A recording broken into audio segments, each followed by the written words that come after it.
Pemirsa, jangan lupa subscribe YouTube channel Official iNews dan nyalakan loncengnya.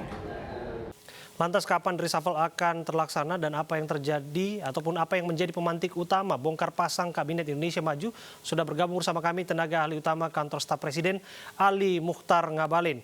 Assalamualaikum, selamat sore Bang Ngabalin. Selamat sore, Assalamualaikum, Waalaikumsalam. Abraham, kabar baik, sehat?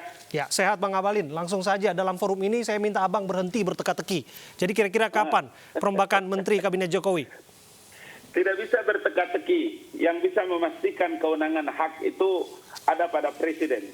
Negara dan Undang-Undang Dasar 1945 memberikan kepastian hak dan kewenangan mutlak ada pada Presiden pada pasal 17 ayat 2. Karena itu saya tidak boleh berteka-teki. Saya harus menjelaskan kepada Abraham Silaban, iNews TV dan rakyat Indonesia bahwa Bapak Presiden saya akan memastikan bahwa akan melantik dua kementerian itu. Yang pertama nomenklatur yang sudah berubah itu adalah Kementerian Pendidikan, Kebudayaan, Riset dan Teknologi, dan yang kedua adalah Kementerian Investasi. Tapi cluenya kan sudah Anda buka, Bang Ngabalin. Bocorannya sudah Anda buka dalam pekan ini. Artinya kan tinggal hitungan hari. Iya, dalam pekan ini artinya apa? Kita tahu bahwa karakter kepemimpinan Bapak Presiden itu kan tidak lama-lama, tidak menunda-nunda. Surat beliau sudah disetujui oleh Dewan Perwakilan Rakyat Republik Indonesia. Ada tandanya menterinya sudah pamit kepada seluruh staf dan karyawan. Apalagi? Artinya apa?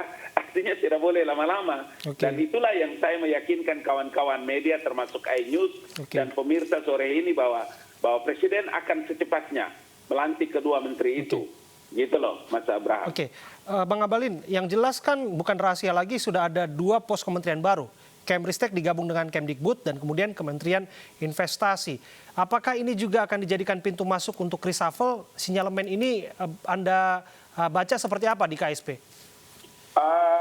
Tidak ada. Kami tidak membaca seberapa jauh langkah-langkah itu dilakukan oleh Bapak Presiden. Bahwa kami harus melakukan diseminasi informasi dan komunikasi politik kepada publik. Ya, itu harus kami lakukan supaya publik dan ruang ini tidak boleh kosong. Dan tidak boleh ada orang yang berteka-teki. Karena kewenangan itu lagi-lagi saya harus katakan bahwa itu adalah mutlak di tangan Bapak Presiden sebagai hak prerogatif yang beliau miliki.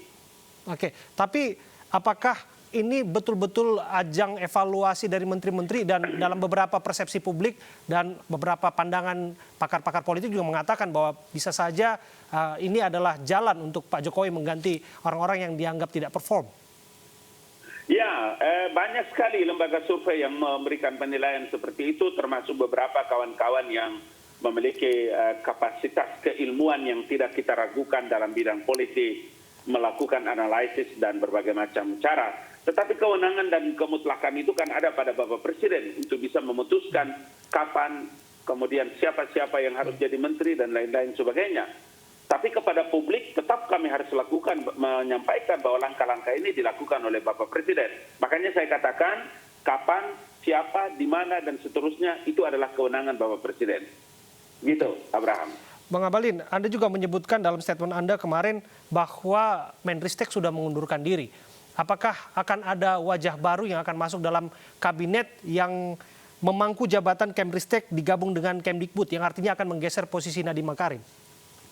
Kalau untuk yang lain-lain tidak, tapi yang pasti kan sekarang Menteri Pendidikan dan Kebudayaan itu adalah Mas Nadiem. Begitu juga dengan Kepala BKPM kan adalah Pak Bahlil Lahadalia.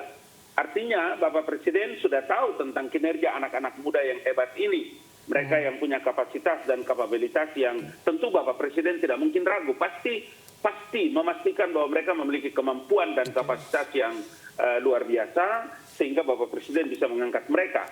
Bahwa nomenklatur ini berubah, kemudian berubah namanya dari Menteri Perindustrian, dari Menteri Kepala BKPN, ya,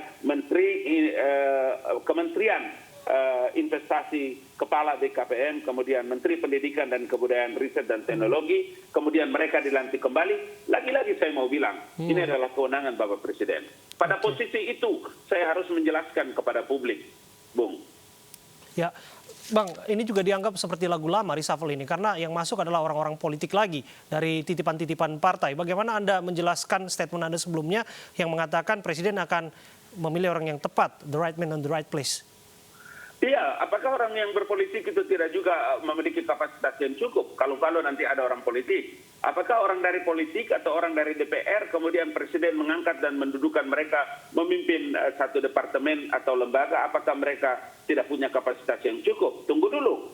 Pasti mereka punya kemampuan yang itu. Itulah yang saya bilang bahwa presiden memiliki kemampuan untuk bisa mengevaluasi, melihat siapa-siapa orang yang memiliki kualifikasi cukup, kemudian beliau angkat menjadi menteri dalam memimpin kementerian atau lembaga. Jadi jangan juga dipandang enteng orang-orang berpolitik. Tinggal yang sekarang harus kita ingatkan berulang-ulang itu adalah tidak boleh ada orang yang mengkapitalisasikan pangkat dan jabatan mereka, kemudian memperkaya diri, melakukan korupsi, kolusi, dan lain-lain. Itu yang paling penting, karena rakyat menderita dengan perilaku-perilaku itu. Bang Abalin, sejauh mana sebetulnya reshuffle perombakan kabinet ini dianggap perlu dalam institusi istana sebetulnya dalam mendongkrak pembangunan kita? Atau jangan-jangan ini hanya dorongan politik semata?